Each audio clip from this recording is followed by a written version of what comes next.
Yu-Gi-Oh! Is constantly going through changes, but with changes comes the loss of some things that make Yu-Gi-Oh! What it was. One of those things that we've lost is the simple pleasure of trading with your friends with an allowance that your mother or father gave you.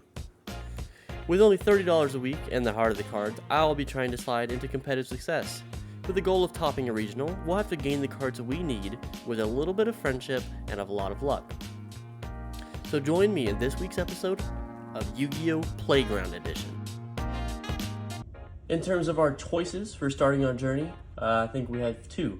One being to try and get like a high roll pack or something to build an entire archetype out of with just making pulls from those packs, right? So archetypes exclusive to packs.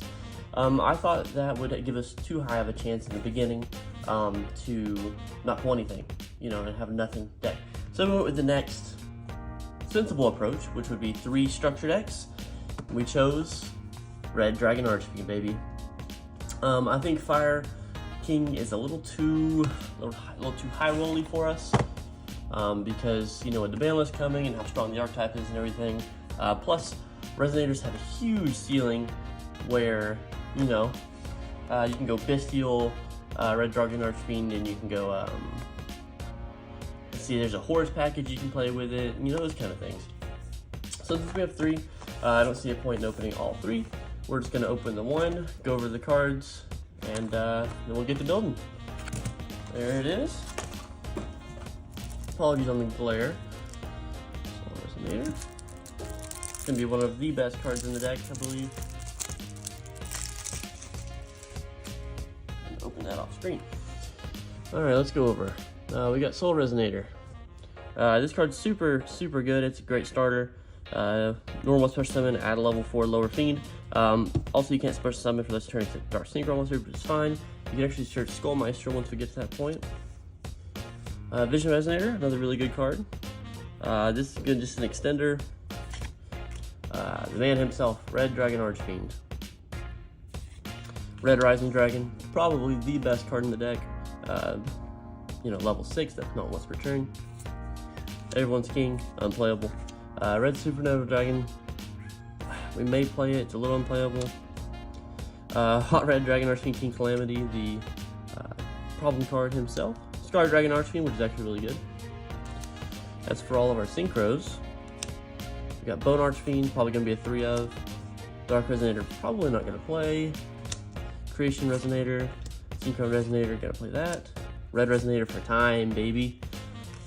Crimson Resonator, a bunch of really good Resonators that are extenders and starters.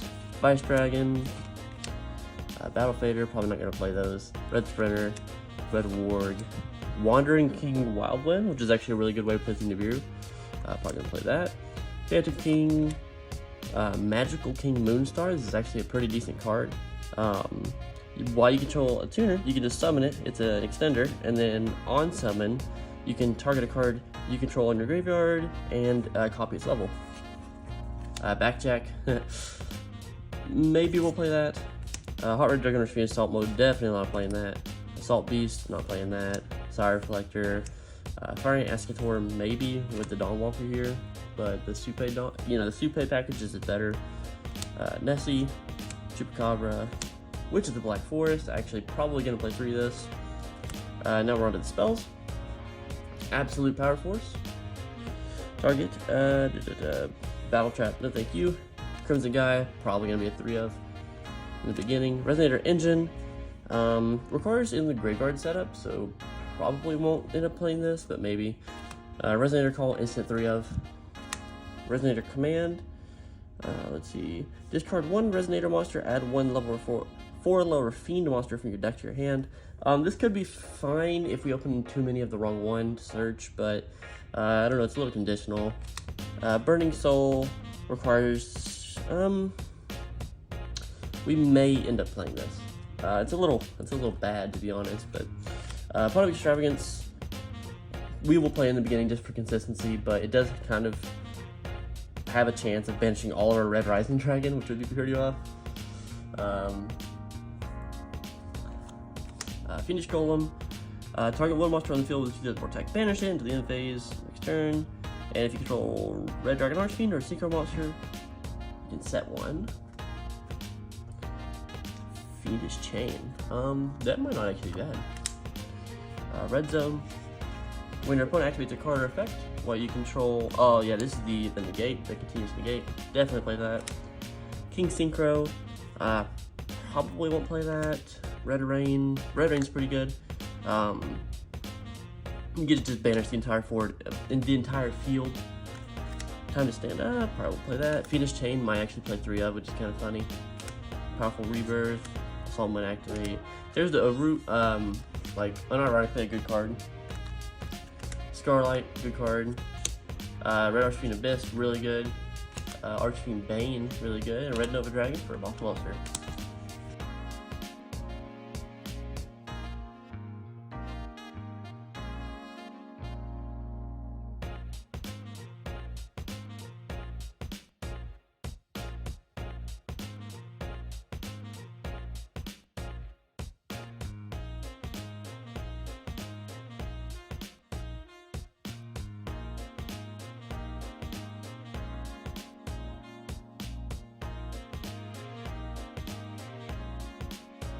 Alright, after cooking for a little while, I think this is about the best list we could have done.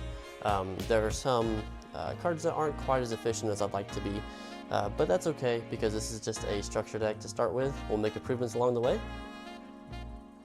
So let's start with the main deck here.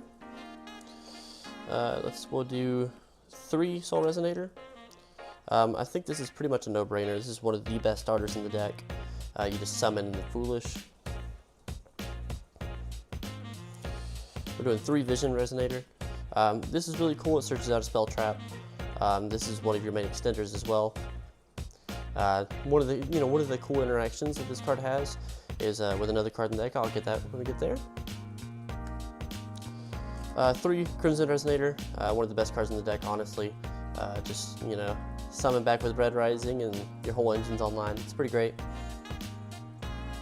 We got 2 Synchron Resonator. Just a good extender. Plus, this has a really cool interaction late game with Red Rising, where you can banish Red Rising, summon 2 of these guys. 1 Creation Resonator, 1 Red Resonator. These are both 1-ofs. I think Red Resonator actually has some applications during time, where you summon and gain life points. Some decks would actually use this as just a tech, like a sprite deck. And the Creation Resonator, just an additional extender if you already have an 8 on board.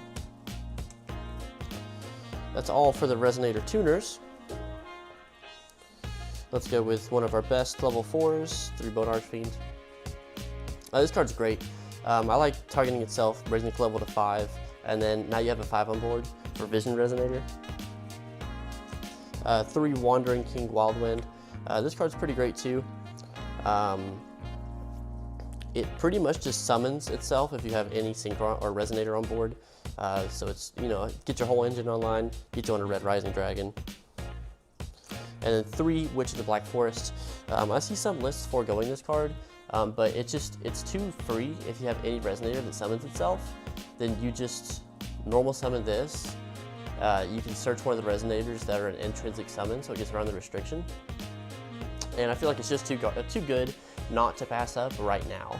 I think later, once we have better level 4s, we can pass this up, but for now, it's great. 3 of the best spell in the deck, Resonator Call, not once per turn. If you have 2 or 3 of this in your hand and it gets Ash, just play more. 3 Crimson Gaia, 3, it just makes sense right now for consistency's sake. This searches you pretty much any card that mentions RDA.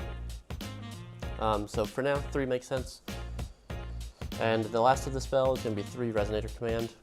I feel like this has some pretty good applications to unbrick your hand when you open 2 of the same Resonator.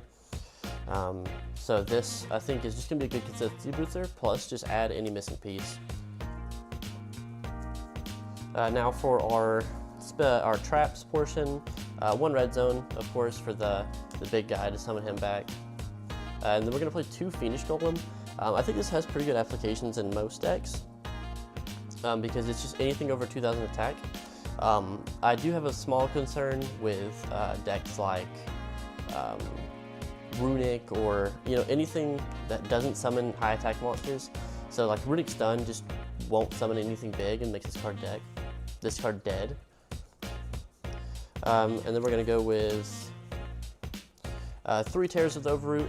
I think this is actually a pretty solid interruption in today's format because you could target one of the level 1s and set it so it misses its target and then banish like the Flamberge or something. And then we're doing 3 Fiendish Chain. So the theory behind this is U-Bell. I think this actually, in a deck that doesn't have much like first turn interaction, I think this could, like, just setting this on U-Bell would actually be a good turn 3. You know, they're 0 attack, but this just lets them not attack and lose all their effects, so I think it's pretty good. Okay, that's all for the main deck. Let's go over to the extra deck. So of course, 3 Red Rising. This doesn't need any explanation. The best card in the extra deck by far, gets everything online. And it's just crazy that this is not a hard once per turn. We actually decided to play 3 Red Dragon Archfiend. This might seem a little weird, but it's another level 8. And Red Dragon Archfiend, just to have on field as a name, feels pretty good sometimes. We do 2 Hot Red Dragon Archfiend Abyss, the negate of the deck. 2 Hot Red Dragon Archfiend Bane. And then 2 Scarred Dragon Archfiend, one of the best level 8s in the deck. And then we're going to play 1 Scarlight, 1 Red Nova, and 1 Red Supernova. So I think we're going to try for 1, but this might get bumped up to 2 depending on our needs. And yeah, I think for you know, week number 1, this is a pretty competent deck. I think that we're going to have some success. I don't expect to go 4-0 with it or anything, but let's just see how this week goes. So let's talk about match results. So round 1, we went against Runic Goaty. That was an interesting matchup, something we weren't too particularly familiar with. I am familiar with the Runic portion, but the Goaty cards were all new to me, so a lot of reading going on there. But round 1, we won the dice roll. And so we built our typical board with Red Zone, Red Supernova, and a Fiendish Chain set. And so we were able just to destroy his board twice, and then have a negate on top of it. And on the clapback, we just went for damage and got game 1. Game 2, he went first. He had dealt a little bit of damage with some burn tech that he had teched in. And then I wasn't able to get any damage on board. So he got game 2, resulting in a tie. Round 2, we went against Trap Tricks. Trap Tricks is a deck I'm very familiar with. It's a deck I took to our regionals, so we were very, very comfortable navigating around the issues with that deck. So he got Trap Tricks, Sarah, a couple of back row, and then we went Red Supernova, and then banished the entire board. So easy game there. And then game 2, he bricked really hard, was able to build any kind of a board, and then we punched through it and did enough damage for game. Round 3, we went against U-Bell Kashtira. Now this was an interesting one. I have very little experience against U-Bell and a decent amount against Kashtira. So we lose the die roll, game 1. He sets up just, you know, a bunch of interruption with Fenrir and then the U-Bell cards with Nightmare Pain, and we didn't have a way to push through it. Game 2, we set up enough interruption, so he wasn't able to push through it, and he only saw the Kashtira engine. So as soon as we saw the 2 Kashtira monsters on board, we banished his entire board, and then he just scooped it up. Game 3, we did some shenanigans with Fiendish Chain and U-Bell, which really helped prolong the game, but he was able to get enough damage in with the Loving Defender, so unfortunately we lost that round. In round 4, we went against Pearly. Pearly is a deck I'm very familiar with, it's been out for a while, and he had a really big plump. We went Red Supernova, banished his entire board, and then that was GG's. So our final record was 2-1-1, which is really, really good for the first episode of only 3 structure decks. I think with some, slight improvements and some major improvements as well, we'll be able to push this up to even, a 3-1, maybe at a 4-0, and then we can start taking it more competitive. So that it landed at 6th place. It was a fairly small locals, but it is a nice record nonetheless.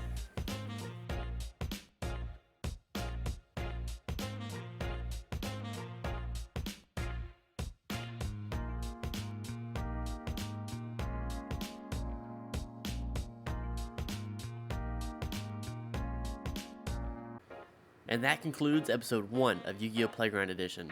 If you've made it this far, thank you so much for watching this video. Please don't forget to like and subscribe as it helps out the series, and I'll see you in the next one.